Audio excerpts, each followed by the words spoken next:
G'day guys, it's your old mate Big J here in a very special video today. I've just learnt within the last half hour that the boxing world has lost one of its greatest of all time. George Foreman, former two-time heavyweight champion of the world, has passed at age 76. Condolences to George and his family. I believe George had 10 children. I think 5 sons all named George, and I think all his daughters' names were Georgina or something like that. So the boxing world is in mourning. Now, as we know, it's only mere hours before George Kambosos Jack Wiley card is off, and I'm sure that they'll show their respects today following the passing of the once great man. And George had a massive impact on not just the boxing world, but society itself. As we all know, over the last, say, definitely 30 years, probably within the mid-90s up until about maybe 10 or so years ago, very rarely would you not find someone that hadn't heard of the George Foreman grill. So George, of course, was famously the absolute... George Foreman was the Mike Tyson of boxing before Mike Tyson even was heard of. Absolutely destroying everybody left, right and centre until he fought Muhammad Ali at the Rumble in the Jungle, which is still probably one of the greatest all-time heavyweight fights of all time. And certainly still one of the most famous fights of all time. I think the only thing that would beat it would be Ali Frazier #1 and Ali Frazier #3. You'd put the Rumble in the Jungle in there somewhere with the top 3 heavyweight fights of all time. George, of course, won the title after destroying Joe Frazier in Jamaica in 1973. And then held the title only for probably only a year and a half until he met Ali in October of 1974. October 30, 1974 in the Rumble in the Jungle, which to this day is probably still one of the most famous boxing matches of all time. So then after the Ali loss, George had fought on for a couple more years, didn't get a rematch, retired in 1977. I think he was only like 28 or something, 27. He was in his prime. Became a minister, was a man of God, and then returned to boxing in 1987 at 37 years of age. No one thought he could do it.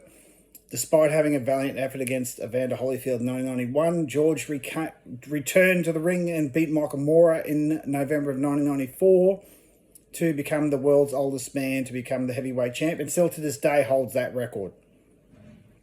He was 44 years old, so not much older than I am now. I just turned 43 myself. But, condolences. George at 76 wasn't that old. I mean, 76 is not old these days. 76 is, okay, yeah, you're not really old to hit your 80s these days, because 76, that's only 5 years older than my parents. My parents are both 71 apiece. So, it's not old. 76 is not old. Well, it's a decent stint. It's not old these days. So...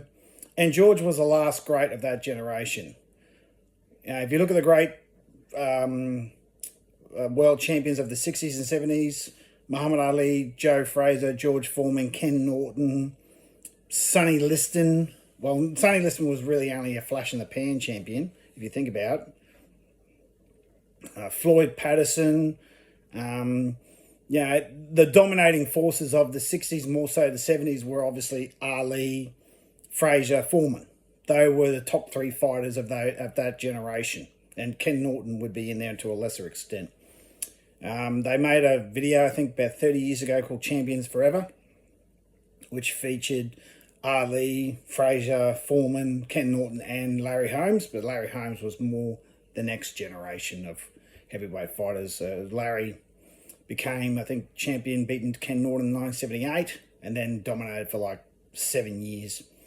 It was pretty much held down the boxing world heavyweight title between the Ali and the Tyson era. So it's a sad day that we've lost the last of the great generation of fighters. I think if you were to put fighters of today up against anyone of back in the 60s and 70s, I think that the 60s and 70s fighters would just destroy these guys because they're just so much tougher. Right? They had 15-round fights back in those days. They trained different. They had all sorts of things. They had all sorts of things going on. I think that they were just a much tougher era of boxers. I mean, they would fight in 100-degree heat with no aircon. They'd fight in 50,000 seat stadiums with no aircon. Right? There's no way a boxer would do that today. So I think that the boomer generation of boxers and even the Gen X generation of boxers, the Tyson era, would absolutely level pretty much most, if not all, of the current boxers. I mean, Evander Holyfield went on record to say that the hardest he's ever been hit was when he got hit by George Foreman, and George Foreman was in his 40s when he fought Evander Holyfield. So imagine how hard George hit when he was in his prime. So it's a sad day. Condolences to the George Foreman family. Love George's grill. I've had a grill for many, many years. I thought it was bloody fantastic invention. If you haven't already, go watch the movie that's based on George's life. I haven't seen it yet. I want to go and see it. Always be prepared for these things are historically inaccurate. I think one of George's greatest fights when he took on Ron Lyle, I think that was probably better than Rumble in the Jungle or anything else he did, because Ron Lyle actually gave him a good match. So go watch that fight if you want to see a really good George Foreman fight. We all know about the Rumble in the Jungle. We all know about Michael Moorer. But I think Ron Lyle was probably his best fight because it was so competitive. Excuse me. Yeah, so the boxing words are in mourning. It is sad, but as reality is, guys, people get older and people die. It's as simple as that. I mean, none of us are going to be around forever.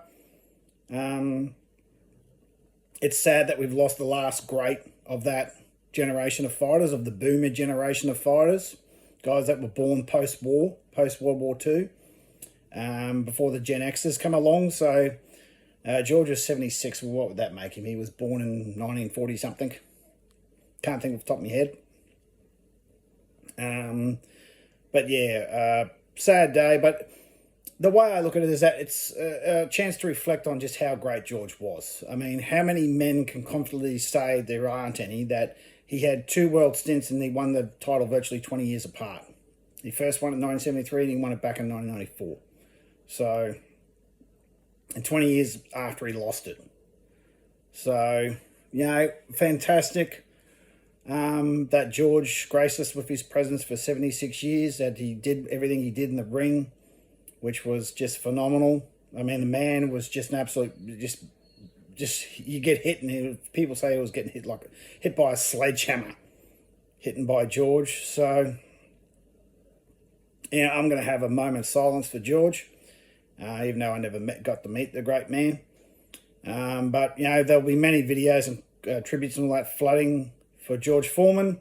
All love to George. You know, may he rest in peace. He'll be up there with Ali, no doubt, squabbling over who was the best, and whether they're going to have a rematch. I can just see, as George is entering the pearly gates, Ali will be there saying, righto, mate, rematch is on. So they'll be up there probably boxing each other's heads off up in the pearly gates of heaven. So Joe would probably sit back and laugh, just shake his head and laugh at the pair of them. So it's a sad day that we finally lost the last of that great generation of boxers, but you know, these things happen.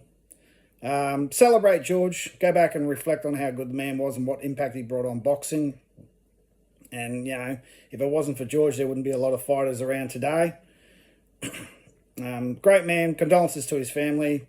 Thanks for the memories, George. And as always, you know, like, share and subscribe. Tackle a bull, wrestle a crop, harden yourselves the fuck up.